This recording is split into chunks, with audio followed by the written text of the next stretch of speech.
La méditation de ce 15 février est intitulée « Sage ou insensé ?» Alors le royaume des cieux sera semblable à 10 vierges qui, ayant pris leurs lampes, allèrent à la rencontre de l'époux. 5 d'entre elles étaient folles et 5 sages. Matthieu 25, 1-2.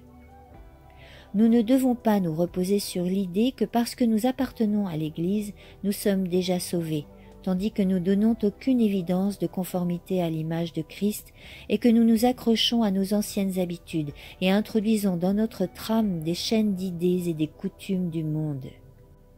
Les 10 vierges veillaient durant la soirée de l'histoire de la terre. Toutes prétendaient être chrétiennes. Toutes ont été appelées, toutes ont un nom, une lampe, et affirment servir Dieu. Apparemment, elles attendent toutes son apparition, mais 5 ne donnent pas satisfaction. 5 sont surprises et angoissées et se retrouvent hors de la salle du banquet. Nous sommes représentés soit par les vierges sages, soit par les insensés. Il y en a beaucoup qui ne restent pas aux pieds de Jésus pour apprendre de lui. Ils ne connaissent pas ses voies, ils ne sont pas préparés pour sa venue. Ils feignent d'attendre la venue du Seigneur. Ils n'ont pas veillé et prié avec cette foi qui agit dans l'amour et purifie l'âme.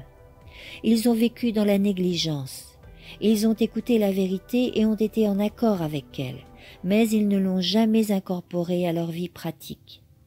L'huile de la grâce n'a pas alimenté leur lampe et ils ne se sont pas préparés à assister aux noces de l'agneau. Ne soyez pas comme les vierges folles qui considèrent que c'est un fait acquis que les promesses du Seigneur leur appartiennent, tandis qu'elles ne suivent pas les injonctions de Christ. Jésus nous enseigne que la profession de foi ne vaut rien. Si quelqu'un veut venir après moi, qu'il renonce à lui-même, qu'il se charge de sa croix et qu'il me suive. Matthieu 16, 24.